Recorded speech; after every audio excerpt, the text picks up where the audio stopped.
Why is it that one day I got sick when I was like 8 years old and I fell asleep and I had a fever dream where I was playing a game called Super Mario Pipe Cleaners. Not to be confused with the Mario Party minigame, right? This was a completely made up game. It was a sequel to Mario 64 and it was awesome. That's not weird? Okay, why wasn't this a one-time thing?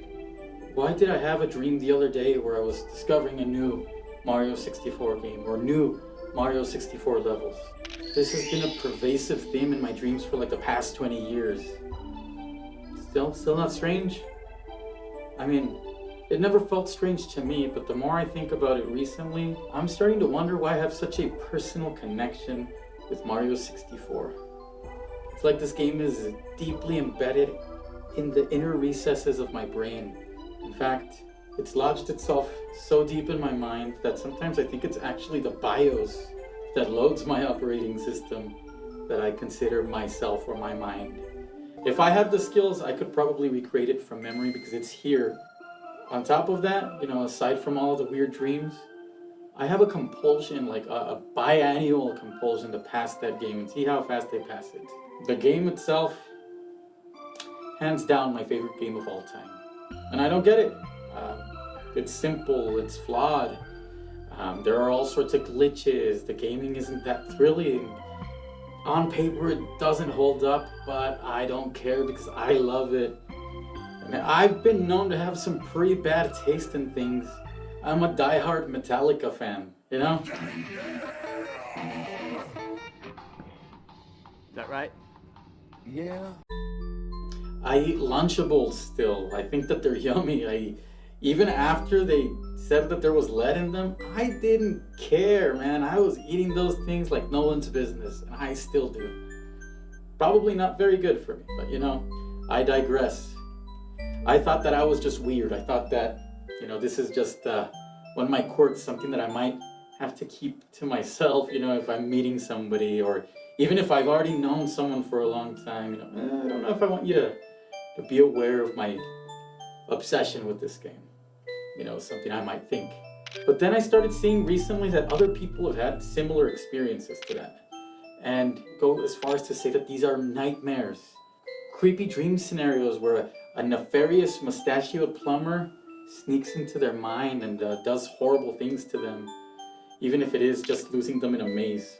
I don't know if I would go that far as to say that these are nightmares for me, but I do wake up with a lingering feeling of unease, which I guess isn't something that you would feel in a nice dream. There's a lot of lore online, a lot of myths about this game. Every copy is personalized. Shigeru Miyamoto personally haunted each cartridge by employing a witch and having her, do that. Incantations, having her curse each cartridge. That's not the case.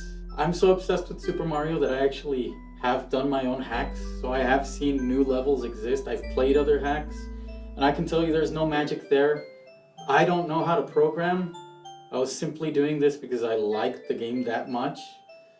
So sifting through the code on Visual Studio did seem demonic at points to me, that I didn't understand a lot of it, but I didn't see anything out of the ordinary, just good programming, or spaghetti programming if you are very aware of that, right? I don't know. It seemed logical to me.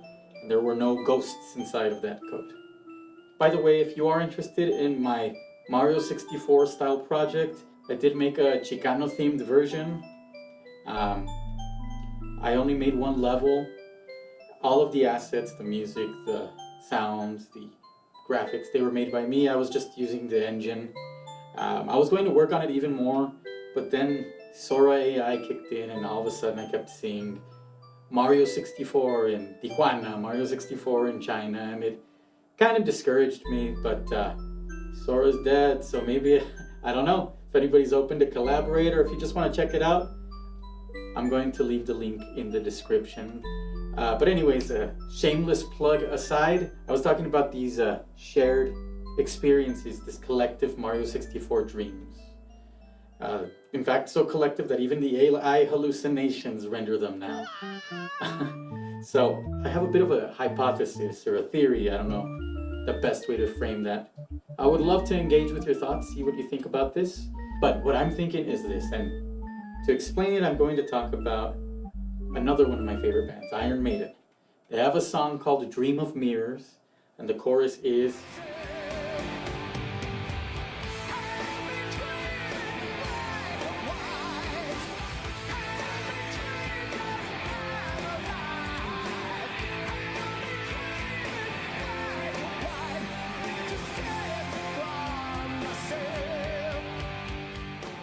Bruce Dickinson, the powerhouse frontman of Iron Maiden, had a solo career briefly in the 90s. One of his songs, called Born in 58, talks about black and white TV being up to date. And it makes me think, and that's where this thought came from, I was listening to it the other day, it makes me think about that study where older generations dreamt in black and white because they watched so many movies and television programs in that medium. That emphasis on dreams being in black and white, I relate to it in my dreams being in a 64-bit retro game format. I think that this is what could be happening here. I really do.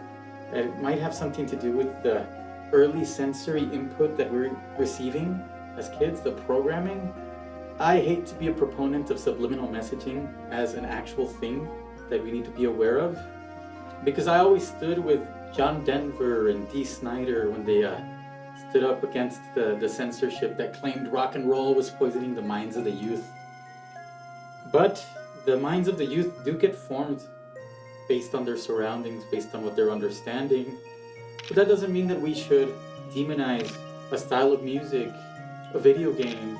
But I think kids should be protected from that kind of stuff until they're at a certain age. And that doesn't mean that we have to censor it or that we remove access or call it filth. I think that things can be introduced in an appropriate manner. The kids from the late 80s, early 90s that had access to these 3D games were probably exposed to them too early and for too long a period to be healthy. I remember playing that game for hours at a time unsupervised.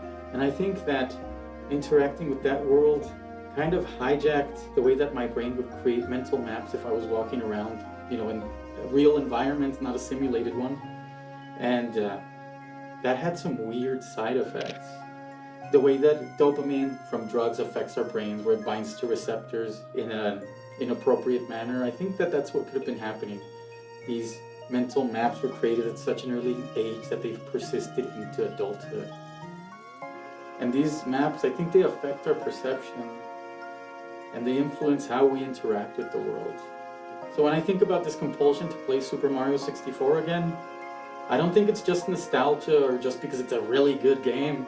I think that's something imprinted in my brain and I like going back to that. I don't know how this has affected me in my life or in my personality. Maybe the only effect is a couple of nightmares here and there, and that's fine.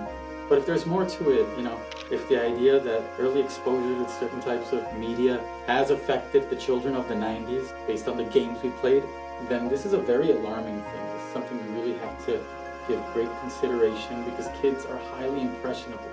And if somebody has already figured this out in a way where they can capitalize it and employ predatory algorithms, if somebody has figured this out and has perfected it for manipulation, we have an entire generation given access to brain rot content. The skibbity toilets, the tum-tum sahur, tralalero, tralala, all of that stuff is nonsense. And I'm not saying this is nonsense the way that my grandmother was saying that the Nintendo is the devil, and the way that my grandfather was talking about how heavy metal was just not music.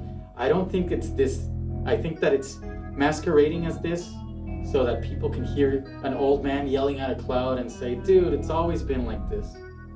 But no, I think that things are being weaponized now. Were they being weaponized then? I don't know. Did the people who grew up playing first-person shooters develop a tendency for violence or aggression? I don't think so. I don't know, but I don't know. At least I think it's worth looking into how these very intense experiences affect us. Because probably it's just something as simple as, oh, they gave us nightmares, haha.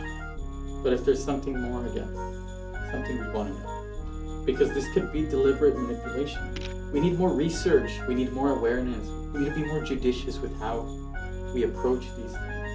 Because this could be a horrible mental health problem for the next generation. As somebody from an older generation, as a more responsible adult, I believe that it is my duty to protect and to help out the young ones, right?